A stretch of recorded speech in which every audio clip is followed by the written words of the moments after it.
할렐루야. 네, 우리 하나님 날마다 새 일을 행하시는 분이십니다. 믿으십니까? 날마다 새 일을 행하신 하나님은 특별한 경우를 제하고는 사람을 통해서 일하시죠. 어떤 사람입니까? 영과 진리로 예배하는 사람. 영으로 예배한다라고 하는 것은 성령의 이끄심을 따라 예배하는 것이고, 또 진리로 예배한다라고 하는 것은 진리의 말씀 앞에 우리의 삶을 조종하고 순종하는 것입니다. 오늘도 성령의 이끄심을 따라 진리의 말씀 앞에 우리의 삶을 조종하고 순종하심으로 새 역사의 주인공 되시는 저와 여러분 우리 모두가 될 수 있기를 주님의 이름으로 축원합니다.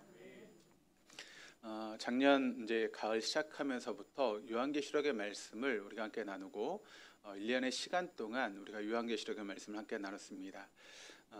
저는 1년의 시간 동안 요한계시록의 말씀에 푹 젖어 살았던 그런 시간이 되었던 것 같습니다. 여러분 영화나 이제 드라마 같은 것을 보면 거기 이제 영화 배우나 탤런트들이 이제 주인공을 하지 않습니까? 그러면 그 주인공이 맡은 역할이 있습니다. 그러면 그 맡은 역할을 그 드라마나 영화가 이제 끝날 때까지 거기에 빠져 살게 되죠. 예를 들어서 제가 박철수라고 하면 제 이름은 박철수지만 홍길동 역을 맡았다. 그럼 저는 어떤 사람으로 살아가는 걸까요? 박철수가 아니라 홍길동으로 살아가는 것이죠. 그런 것처럼 제가 요한계시록의 말씀을 함께 나누면서 전 요한계시록의 말씀에 푹 이렇게 젖어 살았습니다. 근데 그 요한계시록의 말씀이 얼마나 우리에게 복된 말씀인지 그것을 다시 한번 깨달을 수 있게 되었습니다. 그리고 어떻게 보면 제 남아있는 목표를 온전히 바꿀 만큼 요한계시록의 말씀은 너무나 중요한 말씀이고 복된 말씀이다라고 하는 것을 느끼게 되었고, 또 요한계시록 말씀을 통해서 우리가 몇 가지를 이제 확인할 수 있었죠. 첫 번째는 장차 이루어질 일에 대한 그런 청사진에 대한 그런 모습을 보았고, 또 두 번째는 지금 이 세상에서 이루어지고 있는 일들에 대한 그런 해석을 우리가 보았습니다. 또 세 번째는 그런 세상 속에서 우리가 해야 될 일이 무엇인가에 대해서 함께 말씀을 나누는 그런 시간들을 보았습니다. 이미 다 나눈 것이기 때문에 이 시간이 없기 때문에 다시 되풀이하지는 않겠습니다. 이런 성경적인 사실을 바탕으로 해서 이제부터는 성령께서 우리에게 원하시는 그런 튼튼한 믿음의 집을 한번 세워갔으면 좋겠다라고 하는 그런 마음이 들었습니다. 우리 같으면 이제 요한계시록의 말씀을 통해서 우리가 부활 신앙을 갖게 되었고, 이제부터 남아있는 인생 가운데 하나님 원하시는 그런 믿음의 집을 좀 튼튼하게 세워보는 그런 시간을 가졌으면 좋겠다라고 하는 생각이 들었습니다. 수원에 하나교회라고 하는 교회가 있고, 거기에 담임하시는 분이 고성준이라고 하는 그런 목사님이십니다. 이분은 그 아버님이 서울대 수학과 교수이고 어머니도 교수셨고, 그래서 본인도 서울대 수학과에 이제 들어갔고 대학원까지 마쳤습니다. 그리고 국비 장학생으로 미국에 가서 이제 공부를 하게 되었습니다. 어려운 가운데 이제 공부를 하면서 믿음이 좋았던 할머니의 그런 신앙을 물려받아서 좋은 교회를 만나게 되었고 미국에서 신앙생활하게 되었습니다. 그러다가 이제 한국에 들어오게 되었습니다. 왜 그런가 하면 국비 장학생으로 나갔던 사람들은 한국에서 3년 동안 일을 해야 된다라고 하는 그런 규정이 있기 때문에 그렇지 않으면 이제 받았던 모든 장학금을 토해내야 되는 그런 일이 있습니다. 그렇기 때문에 이분이 3년 동안 이제 한국 땅에 들어오게 되었습니다. 어떻게 보면 여러분 그 앞길이 이제 다 열려 있는 그런 상태죠. 서울대를 나왔고 또 대학원을 졸업했고 국비 장학생으로 미국에서 이제 학위까지 받았던 그런 분이니 여러분 앞길은 탄탄대로 열린 것입니다. 그런데 이분의 마음 가운데 어떤 마음이 들었는가 하면 내가 세상적인 성공보다는 내가 선교사로서 사명을 감당해야겠다라고 하는 그런 마음이 들었습니다. 그런데 이제 3년의 그런 이제 시간 때문에 어쩔 수 없이 한국 땅에 들어와서 제가 알고 있던 목사님 미국에 들어와서 이제 교회를 개척하게 되어서 그 교회에 이제 출석을 하게 되었죠. 그런데 이 목사님이 갑자기 이제 일이 생겨서 다시 미국으로 돌아가게 되었습니다. 개척한 지 1년 만에 이제 목사님이 돌아가시니 그 성도들이 반이 떨어져 나갔고 교회가 어려운 가운데 있었습니다. 내 성도 중에 한 분이 이분을 찾아왔습니다. 그러면서 이렇게 이야기를 합니다. 아무개 선생님, 그 국비 유학생 때문에 어쩔 수 없이 3년 동안 한국에 있어야 되지 않습니까? 네, 맞습니다. 그러면 우리 교회를 좀 담당해 주십시오 라고 하는 그런 이야기를 했습니다. 이분이 참 많은 갈등을 했습니다. 그럼에도 불구하고 그분들의 이야기를 듣고 이분이 신학교에 들어가서 이제 공부를 하면서 그 교회를 담당하시면서 지금까지 이제 그 교회를 담당하면서 교회가 부흥하게 되었죠. 물론 이제 여러 가지 더 이야기가 있지만 이렇게 이제 목회를 시작했던 분이 카이로스라고 하는 그런 책을 썼습니다. 거기 보면 제가 이제 공부하고 생각했던 교회론의 그런 모습과 너무나 비슷한 그런 이야기를 기록하고 있어서 참 반가웠습니다. 이 책을 제가 중심으로 한 2달 정도 함께 여러분과 말씀을 나누려고 지금 생각을 하고 있습니다. 제 버전으로 바꿔서 여러분과 함께 이야기를 풀어가려고 합니다. 이렇게 하는 이유는 지금 성령께서 우리 동덕교회가 하나님 원하시는 그런 교회를 세웠으면 좋겠다라고 하는 그런 마음을 주셨기 때문에 그렇습니다. 제가 지금 요즘 느끼고 있는 것은 저희 교회에 막 성령의 바람이 불고 있는 그런 느낌을 가지고 있습니다. 많은 분들이 지금 변화되고 있고 새로워지고 있는 그런 모습들을 보면서 성령께서 지금 우리 교회를 만지시고 계시고 또 우리 교회를 통해서 역사하시고 있구나라고 하는 것을 느끼고 있습니다. 하나님은 그런 우리 교회를 통해서 새로운 역사를 일으키실 것입니다. 그런 새로운 역사에 동참하시는 우리 동덕의 모든 교우들 다 될 수 있기를 주님의 이름으로 축원합니다. 제가 이제 목회를 한 시간이 거의 30년의 시간이 되었고 또 인생을 조금 살다 보니까 깨달은 진리 하나가 있습니다. 그것은 무엇인가 하면 하나님께서 마음 먹으신 일들, 하나님께서 결정하신 일들은 반드시 해내신다라고 하는 것을 제가 인생을 통해서 경험했습니다. 그런데 그 일에 대해 제가 만약 거부를 한다면 어떻게 하실까요? 하나님께서 뭔가 일을 하시려고 하는데 제가 그 일에 거부를 한다면 하나님은 어떻게 하실까요? 제 다리 몽둥이를 부러뜨서라도 하나님께서는 그 일을 하십니다. 그래도 제가 거부하면 어떻게 하실까요? 저를 치우고 다른 사람을 세워서라도 하나님은 반드시 그 일을 이뤄가시는 그런 분이십니다. 왜 그러실까요? 그게 바로 반드시 해야 될 일이고 그것이 바로 우리에게 좋은 일이기 때문에 하나님은 그 일을 이뤄가시는 것이죠. 자연의 원리든 영의 원리든 여러분 기초가 중요합니다. 영의 원리들을 알아야 우리의 믿음이 흔들리지 않고 우리의 믿음이 흔들리지 않아야 우리의 인생이 흔들리지 않기 때문에 그렇습니다. 그러므로 여러분의 인생이 흔들리기를 원치 않으신다면 우리가 뭘 알아야 될까요? 영의 세계의 원리를 알아야 우리의 인생이 흔들리지 않게 되는 것입니다. 우리가 제일 먼저 알아야 될 영의 세계는 무엇인가 하면 바로 성경은 2개의 세계가 있다라고 하는 것을 우리에게 이야기를 하고 있습니다. 하나는 보이는 세계, 또 하나는 보이지 않는 세계. 보이는 세계는 물질의 세계이고 보이지 않는 세계는 영의 세계라고 우리가 이야기할 수 있습니다. 그런데 많은 사람들이 보이는 세계가 전부다라고 생각하고 인생을 살아가는 사람들이 많이 있습니다. 그러나 성경은 분명히 우리에게 보이지 않는 세계가 있다라고 하는 것을 우리에게 말씀하고 있다는 것이죠. 또한 사람들은 보이지 않는 세계가 있다라고 하면 그래 있을 줄 모르지. 그런데 그것은 우리의 생각이나 우리의 그런 추상적인 사상 속에만 존재하는 그런 세계라고 하는 생각을 가지고 있습니다. 그러나 그 세계는 비록 우리의 눈에 보이지 않지만 보이는 세계만큼 실제적인 세계이고 또 여러분 그것을 믿는 것으로부터 기독교의 신앙이 출발한다라고 하는 것을 여러분 잊지 마시기를 바랍니다. 그러니까 우리의 믿음의 출발은 여기 어디서부터 여러분 출발하는 것일까요? 보이지 않는 세계가 실제하고 있다라고 하는 것을 믿는 것으로부터 우리의 믿음이 출발하고 있다라고 하는 것을 여러분 잊지 마시기를 바랍니다. 그러나 불행하게도 성도들조차도 여러분 하나님을 믿는다고 하면서도 보이지 않는 세계, 이런 영적인 세계가 실존하고 있다라고 하는 것에 대해서 너무나 무관심합니다. 그리고 무지합니다. 그 결과 기독교는 영적인 능력과 생명에서 멀어지고 점점 윤리적인 그런 종교로 또 종교 행위로 그렇게 벗어나는 그런 일들이 벌어지고 만 것이죠. 그러므로 우리가 믿음의 기초를 세워가는 것은 무엇보다 중요하다라고 하는 것을 우리는 알아야 됩니다. 보이지 않는 세계와 보이는 세계가 분명히 있습니다. 보이지 않는 세계가 있다는 거예요. 보이지 않는 세계는 실제 않은 세계다라고 하는 것을 믿는 것으로부터 여러분 우리의 믿음이 출발하는 것입니다. 여러분 그것을 믿으십니까? 보이지 않는 영적인 세계가 있다라고 하는 것을 정말 믿으십니까? 네. 요한계시록을 통해서 수없이 그와 같은 이야기를 우리에게 계속하고 있습니다. 보이는 것은 잠깐이고 보이지 않는 것은 영원하다라고 하는 것을 우리가 말씀하고 있죠. 또 우리가 함께 나눴던 요한계시록 19장 말씀을 보시면 여러분 어떤 이야기를 하고 있습니까? 마지막 때 우리가 살고 있는 이 세상은 한순간의 흔적도 없이 사라진다라고 하는 것을 이야기하고 있는 것이 요한계시록 19장의 말씀 아니겠습니까? 자취도 없이 여러분 사라지게 된다는 것입니다. 그리고 이 땅에만 소망을 들고 살아갔던 사람들에게 남는 것은 무엇입니까? 고통만 남는다는 것이죠. 그리고 그들에게 남는 것은 지옥의 유황불만 남게 된다라고 하는 것을 우리가 요한계시록 19장의 말씀을 통해서 함께 나누었습니다. 그렇습니다. 보이는 것은 잠깐 있다가 지나가는 안개와 같습니다.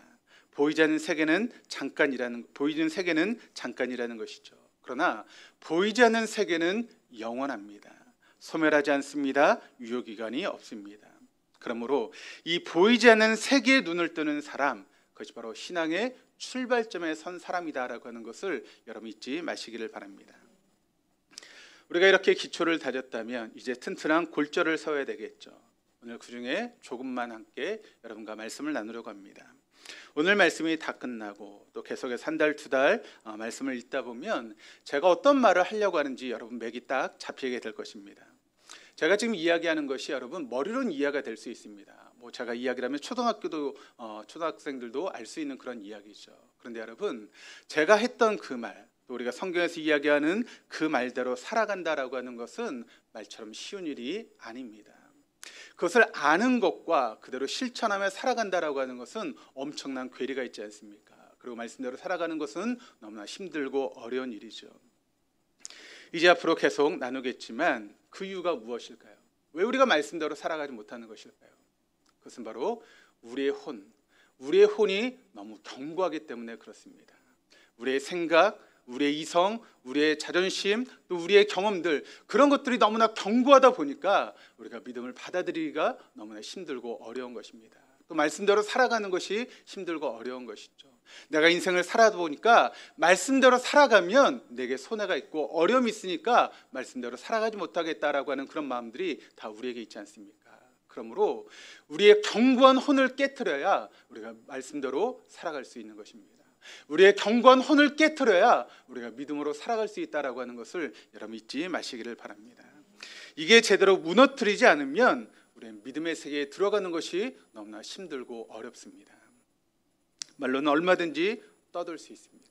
믿음에 대해서 얼마든지 여러분 이야기할 수 있지 않습니까? 왜 우리가 오랜 시간 동안 말씀을 들었고 또 설교를 듣고 신앙생활을 하다 보니까 듣는 것이 너무나 많습니다. 그러니까 우리가 말로는 얼마든지 여러분 믿음에 대해서 이야기할 수 있고 또 떠들 수 있습니다. 그런데 그것을 삶으로 살아내는 것은 너무나 힘들고 어렵다는 것이죠.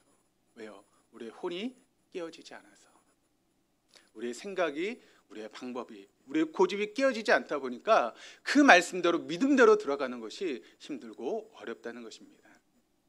그런데 우리가 한 주, 두 주, 한 달, 두 달 우리가 말씀을 들어가면서 우리의 믿음의 집이 이전과는 분명히 다른 새로운 집, 마치 초대교회 성도들이 경험했던 그 믿음의 세계로 들어갈 수 있는 저와 여러분 우리 모두가 될 수 있기를 주님의 이름으로 축원합니다.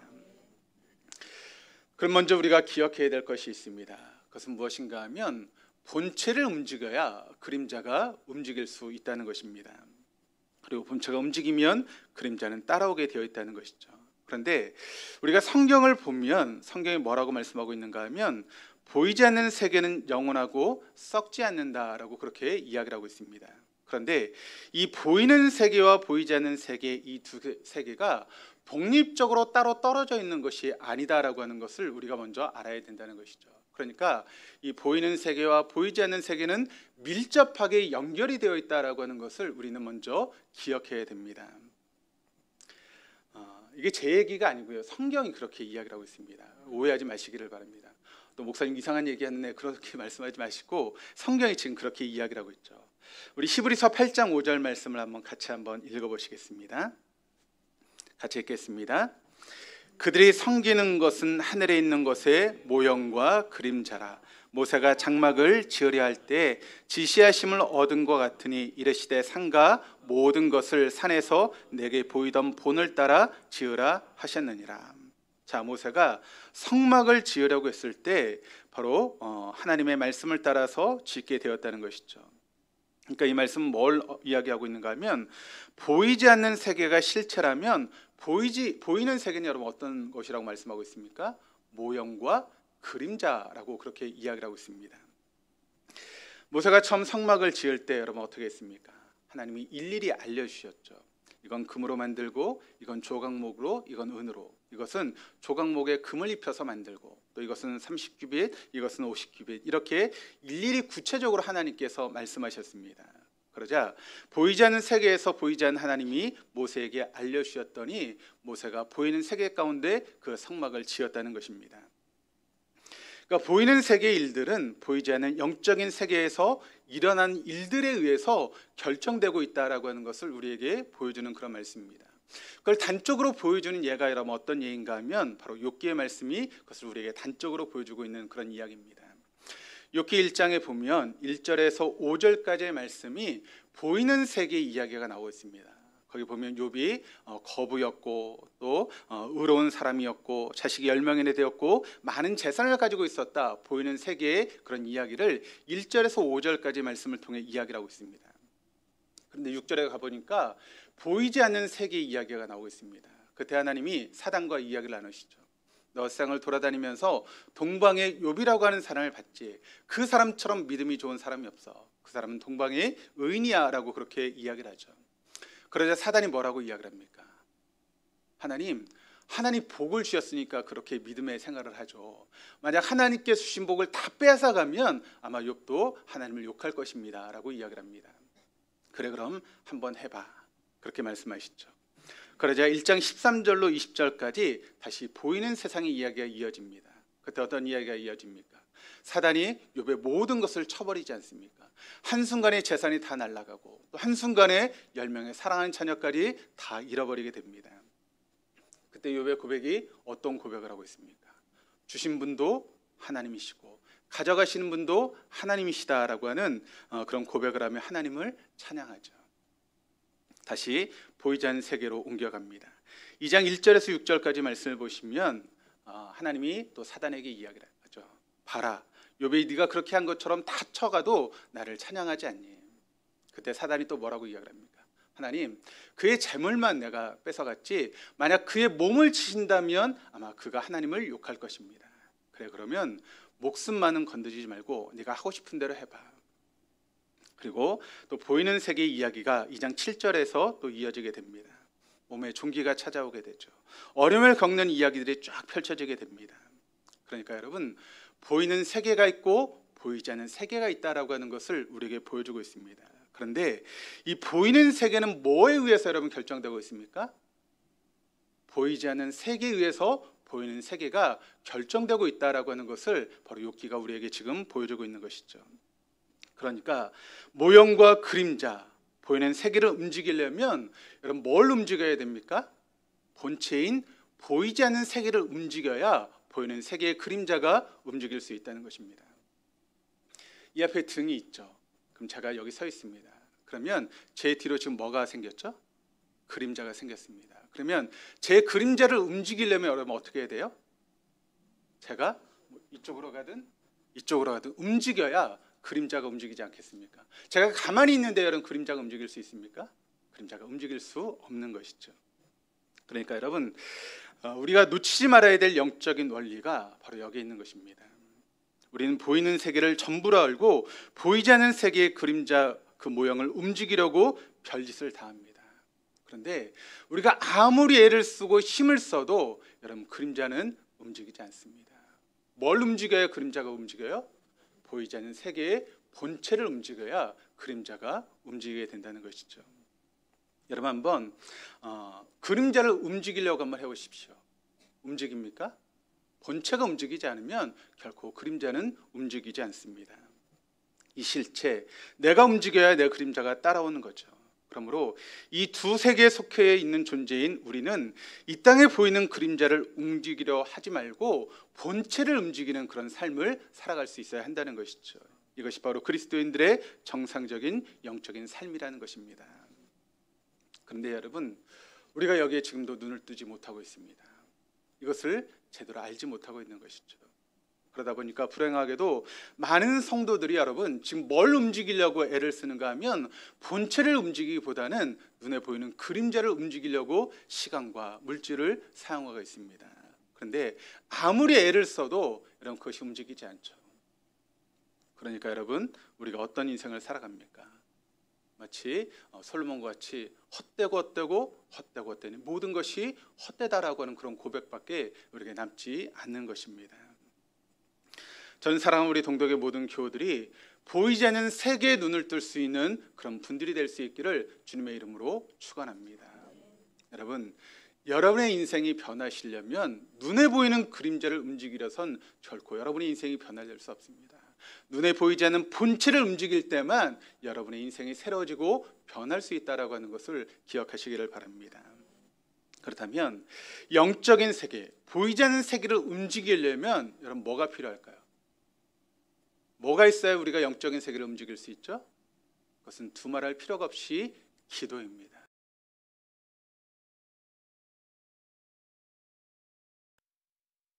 기도는 누가 하는 것일까요? 기도는 아무나 하는 게 아닙니다. 기도는 믿음 있는 사람만이 믿음의 기도를 드릴 수 있는 것입니다.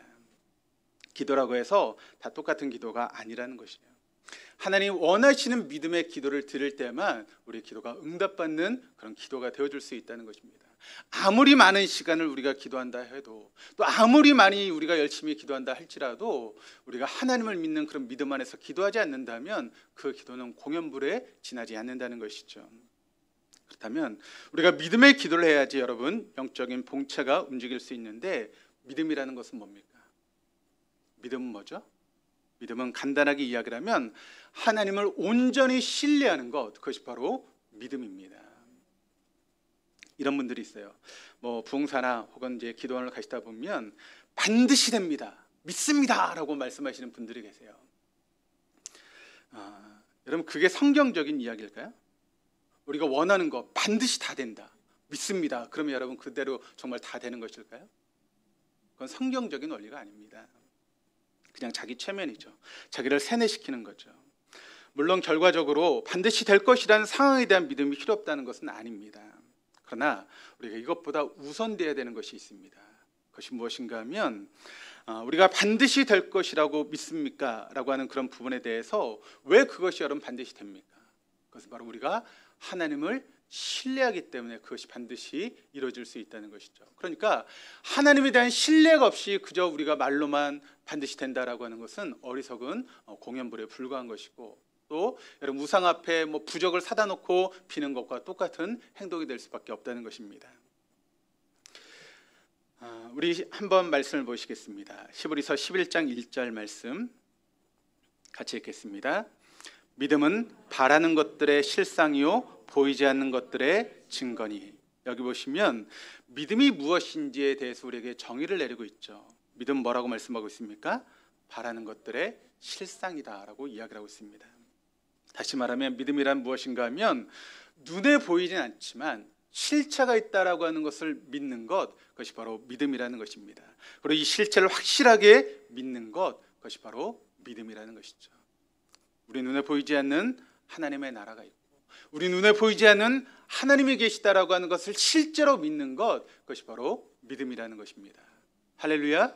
네, 믿으시기를 바랍니다. 우리 3절 말씀을 또 함께 읽어보시겠습니다. 믿음으로 모든 세계가 하나님의 말씀으로 지어진 줄을 우리가 아나니 보이는 것은 나타난 것으로 말미암아 된 것이 아니니라. 자, 여기 믿음은 또 무엇인가 하면, 믿음이라고 하는 것은 하나님이 누구이신가를 아는 것, 그것이 바로 믿음이라는 것입니다. 그런데 여러분, 그 하나님은 어떤 분이십니까? 오늘 3절 말씀을 보니까 우리 하나님은 세상 만물을 창조하신 창조주가 되시는 분이시다라고 하는 것을 우리가 말씀하고 있는 것이죠. 그러므로 여러분, 믿음이라는 것은 하나님이 창조주가 되신다라고 하는 것을 믿는 것, 그것이 바로 믿음입니다. 그리고 우리는 그분의 피조물이라는 것을 믿는 것, 그것이 바로 우리의 믿음이라는 것이죠. 그리고 또 2절을 우리가 세 번역으로 한번 보시겠습니다. 선조들은 이 믿음으로 살았기 때문에 훌륭한 사람으로 증언되었습니다. 그러니까 이런 믿음의 선조들이 있다는 것입니다. 보이지 않는 실체를 믿고 그 하나님이 창조주 하나님이라는 것을 믿고 살아갔던 믿음의 선조들이 있었다는 것입니다. 그런데 그 사람들을 보면 사람들은 뭐라고 이야기를 하는가 하면, 저 사람은 정말 훌륭한 믿음의 사람이야 라고 그렇게 이야기하고 있다는 것이죠. 그 말씀이 히브리서 말씀을 통해 기록되고 있고, 또 성경 전체를 통해서 그런 믿음의 삶을 살았던 사람들의 이야기가 여러분 성경 말씀을 통해 나타나고 있죠. 에녹이 나오고 있고 아벨이 나오고 있고 아브라함이 나오고 있고 모세가 나오고 있고, 그런 믿음의 삶을 살아갔던, 그러니까 보이지 않는 실체를 믿고 그 하나님의 창조주 하나님이라는 것을 믿고 살아갔던 그 믿음의 사람들의 이야기가 기록되고 있는 것이 성경의 말씀이고, 또 그런 삶을 살았던 사람들을 하나님은 칭찬하시고 있다라고 하는 것을 우리에게 증거하고 있다는 것입니다. 그렇습니다. 믿음은 하나님을 신뢰하는 것입니다. 믿음은 하나님을 온전히 신뢰하는 것입니다. 어떤 상황 가운데도 우리 하나님이 창조주가 되시고, 어떤 상황 가운데도 그 하나님께서 우리와 함께 하신다라고 하는 것을 믿는 것, 그것이 바로 믿음인 것이죠. 여러분, 하나님 어떤 분이십니까? 하나님 누구십니까? 하나님은 영원하십니다. 우리 하나님은 불변하십니다. 우리 하나님은 전능하십니다. 우리 하나님은 전지하십니다. 우리 하나님은 무소부재하십니다. 우리 하나님은 절대 주권자가 되시는 분이십니다. 그분이 문을 열면 닫을 사람이 없고, 그분이 세우시면 헐 사람이 없는 그런 분이 우리 하나님이십니다. 네, 여러분, 그 하나님이 누구십니까? 우리 아빠, 아버지가 되시는 분이십니다. 지금까지 에베네셀로 함께 하셨고, 지금 이 순간에도 시퍼렇게 살아가셔서 여러분 임마누엘로 동행하고 계십니다. 우리의 모든 미래를 영원무궁토록 책임져 주시는 여호와 이레의 하나님이 저와 여러분 믿고 있는 하나님이신 줄 믿습니다. 그런데 어떤 분은 제가 이렇게 이야기를 하면 아멘, 아멘, 아멘 하시는 분이 있어요. 어떤 분들은 아멘이 안 나와요. 노멘이에요. 저절로 아멘이 나오는 게 여러분 은혜인 줄 믿습니다. 왜냐하면 내 마음대로 되는 게 아니거든요. 그게 은혜예요. 그게 믿음입니다. 하나님을 향한 이런 확신, 이런 믿음이 있을 때 우리 입술에서 진정한 기도가 터져나올 수 있는 것입니다. 이런 확신이 없는 기도는 그저 공연불에 불과하다는 것입니다. 기도 따로 응답 따로 전혀 매치가 되지 않는 것이죠. 그러므로 우리의 기도는 하나님을 정확히 알 때만 우리의 기도가 온전한 기도가 될 수 있고 응답받는 기도가 될 수 있다는 것입니다. 그런 의미에서 우리 동덕의 모든 교우들이 하나님을 제대로 알 수 있기를 주님의 이름으로 축원합니다. 그리고 여러분이 드린 모든 기도가 하나님께 응답받는 그런 기도가 될 수 있기를 주님의 이름으로 축원합니다. 우리 자녀들을 보면 우리 자녀들은 부모에게 어디까지 요구하면 내가 응답을 받을 수 있다라고 하는 것을 압니다. 저희가 어렸을 때만 해도 참 저희가 살기 어려웠죠. 저희 가정도 마찬가지입니다. 저희가 이제 삼형제가 되다 보니까 삼형제를 키우는 게 이렇게 쉽지는 않았습니다. 특별히 이제 대학교를 들어가서 세 명이 다 대학생이 되다 보니까 등록금을 낼 때면 막 저희 이제 흔히 이야기를 할 때 저희 부모님 허리가 휩니다. 가랭이가 찢어집니다. 세 명의 등록금을 내야 되니까 이제 그런 일이 벌어지죠. 근데 이제 어렵게 등록금을 냅니다. 근데 여러분, 등록금만 내면 학교를 다닐 수 있습니까? 아니죠. 뭐 용돈도 있어야 되고 책도 사야 되고 필요한 게 많지 않습니까? 그래서 용돈을 이제 받아서 다니긴 하지만 또 뭔가 더 필요한 게 있어요. 그런데 눈치를 딱 보죠. 내가 요구하면 우리 부모님이 들어주실까? 택도 없을 것 같아요. 그럼 어떻게 합니까? 요구할 수 없죠. 왜냐하면 해봤자 나올 게 없거든요. 등록금 다 내고 돈이 없어서 나올 게 없죠. 저희 어머니가 저를 그렇게 사랑하는데, 저희 아버지가 그렇게 저희를 사랑하는데, 그래도 어쩔 수가 없어요. 한계가 있기 때문에. 뭐 땅을 파면 돈이 나오는 게 아니지 않습니까? 그러니까 아무리 저희를 사랑해도 능력의 한계가 있는 저희 부모님은 저희 모든 것을 다 들어줄 수 없습니다. 근데 여러분, 우리 아빠 아버지 되신 하나님 어떤 분이세요? 전능하신 분이세요. 그분이 하시려고 하면 하실 수 없는 게 없는 그런 분이세요. 심지어는 자신의 아들까지 우리에게 아낌없이 내어주신 분이 바로 우리 하나님이시라는 것이죠. 그래서 내가 잘 되는 일이라면 뭐든지 하실 수 있는 분이 바로 우리 하나님이십니다. 그 하나님이 분명한 계획을 알고 우리가 구하기만 하면 하나님은 반드시 우리의 기도에 응답하시고 들어주십니다. 이것이 바로 믿음의 기도입니다. 이게 열려야 됩니다. 하나님 어떤 분이신지 분명히 알 때 그만큼 우리가 하나님께 기도할 수 있게 된다는 것입니다. 그런데 여기서 우리가 더 기억할 것이 있습니다. 온전히 하나님을 신뢰하는 사람만 온전히 기도할 수 있는데 여기 한 가지가 더 있다는 것이죠. 그것이 무엇인가 하면 기다림이라고 하는 것이 우리에게 필요하다는 것입니다. 그 사람이 얼마나 기다릴 수 있는가를 보면 그 사람이 하나님을 얼마나 신뢰할 수 있는가를 우리가 알 수 있게 됩니다. 그러니까 우리가 하나님의 응답을 기대하고 또 신뢰할 수 있다라고 하는 것은 하나님을 기다린다라고 하는 그런 의미가 되는 것이죠. 왜냐하면 여러분 잘 들으시기를 바랍니다. 거기에는 영적인 시차가 있기 때문에 그렇습니다. 딜레이라 그러죠. 시차가 분명하게 있습니다. 하늘의 본체가 움직이면 이미 싸움은 끝난 것입니다. 반드시 응답되게 되어 있는 것이죠. 그런데 그것이 우리가 보이는 세계에서 실제로 드러나기까지 영적인 시차가 있다는 것입니다. 그것을 잘 보여주는 게 다니엘 10장의 이야기입니다. 다니엘 9장을 보면 다니엘이 조국의 이야기를 듣고 조국에 대해서 이제 기도하기 시작합니다. 그리고 환상을 보게 되죠.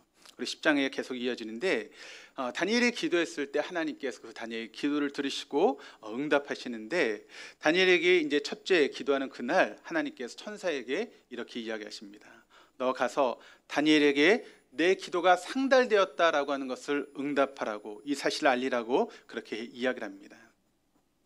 그런데 어떤 일이 생기게 되는가 하면 하나님이 머무시는 곳 3층 천, 우리가 있는 곳 1층 천, 그 사이에 뭐가 있죠?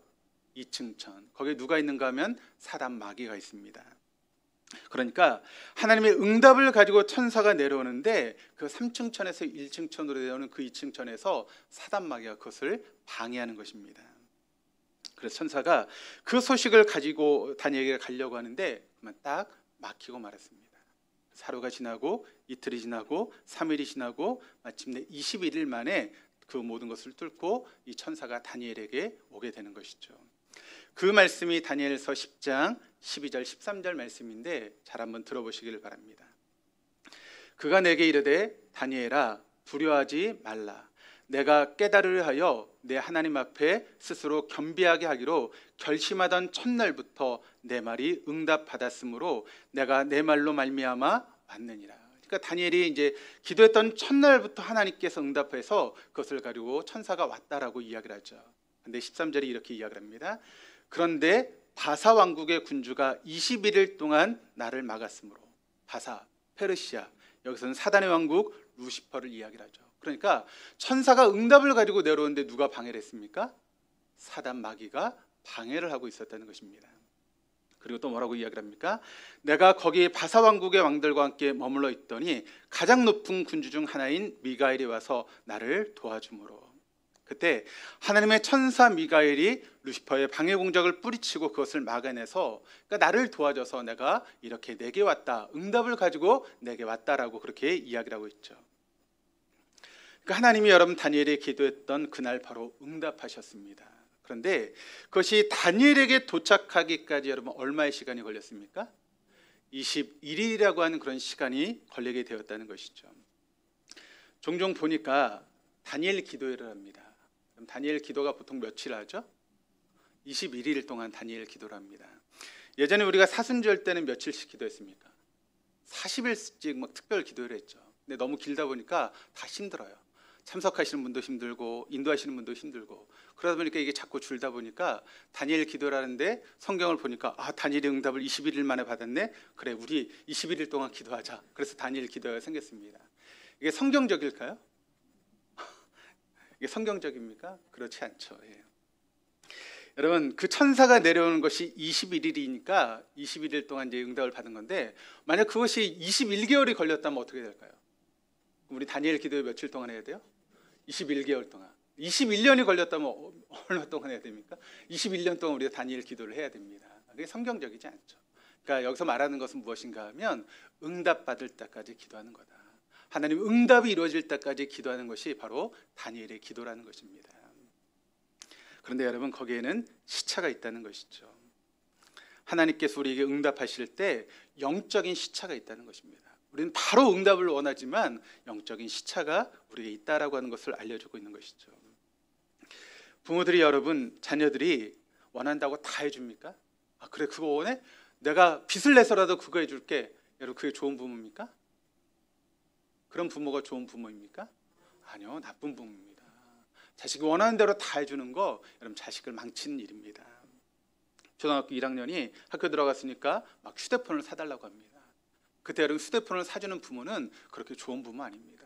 왜냐하면 그 휴대폰이 여러분 아이들에게 얼마나 나쁜 영향을 미치는지 우리가 잘 알고 있지 않습니까?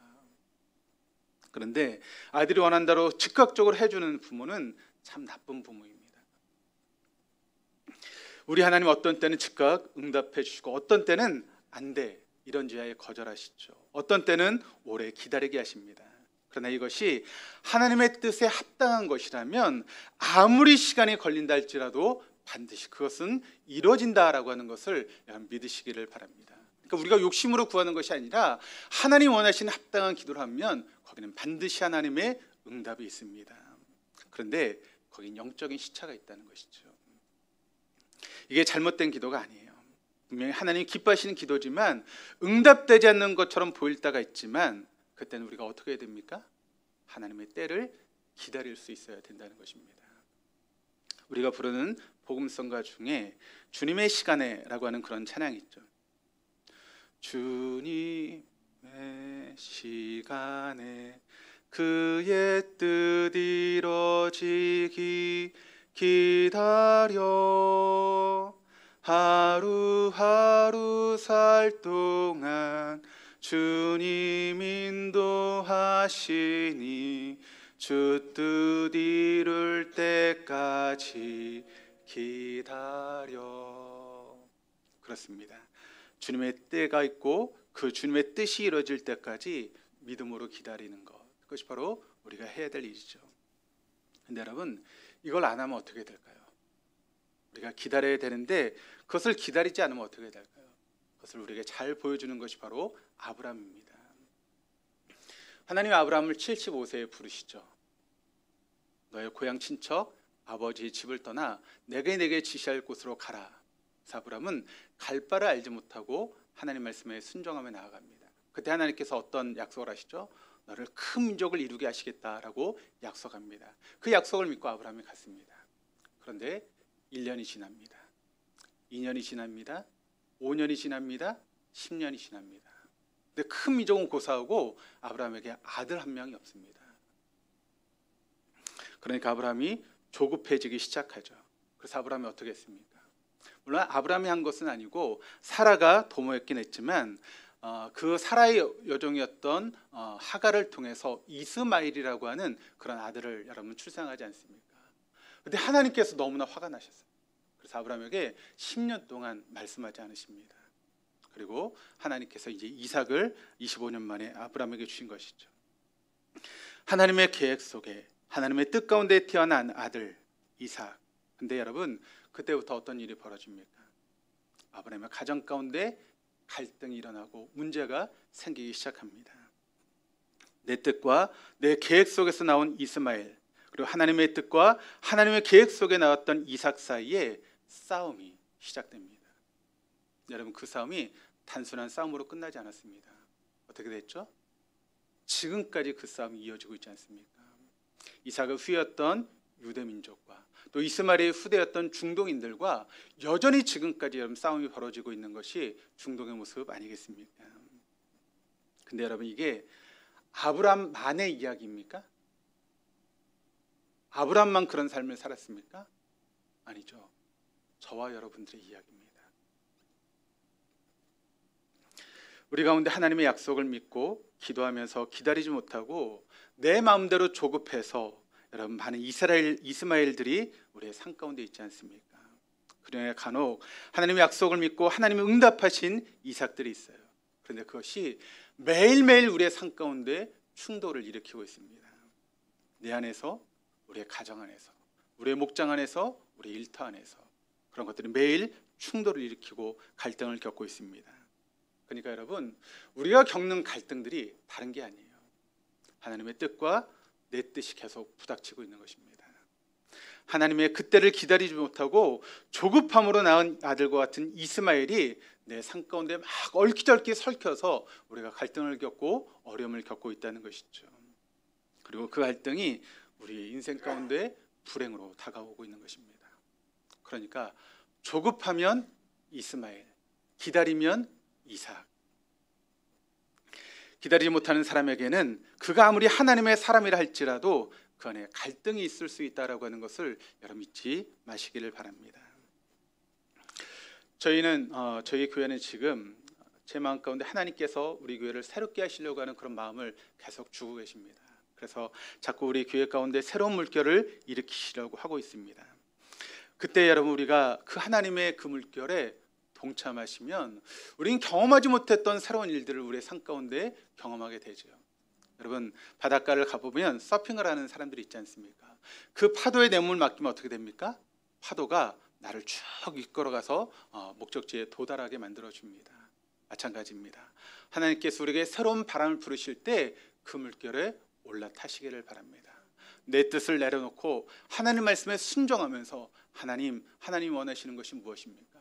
제가 해야 될 일이 무엇입니까? 라고 하나님께 기도하면서 그 하나님의 물결에 동참할 수 있는 여러분들 되시기를 바랍니다. 그때 하나님은 하나님의 뜻을 우리를 통해 이루실 것입니다. 왜요? 그게 바로 우리가 복받는 비결이기 때문에, 그것이 바로 우리가 잘되는 비결이기 때문에 그렇습니다. 그렇게 하면 우리가 지금까지 맛보지 못했던 정말 신나는 그런 영적인 체험들을 저와 여러분이 하게 될 것입니다. 그러므로 마음을 여시기를 바랍니다. 주님이 하시는 대로 따라가시기를 바랍니다. 우리 같이 한번 나아갈 수 있기를 바랍니다. 그것이 혼자는 힘들 수 있습니다. 그래서 하나님 우리에게 목장을 주셨습니다. 그 목장으로도 힘들 수 있습니다. 그래서 동독교회라고 하는 울타리를 함께 주셨죠. 그래서 함께 기도하고 함께 권면하고 함께 삶을 나누고 함께 믿음을 돋우면서 우리가 그 일을 해나가는 것입니다. 그때 하나님은 반드시 우리 가운데 엄청난 새 길을 여실 것입니다. 우리를 새 역사의 주인공으로 하나님께서 삼으실 것입니다.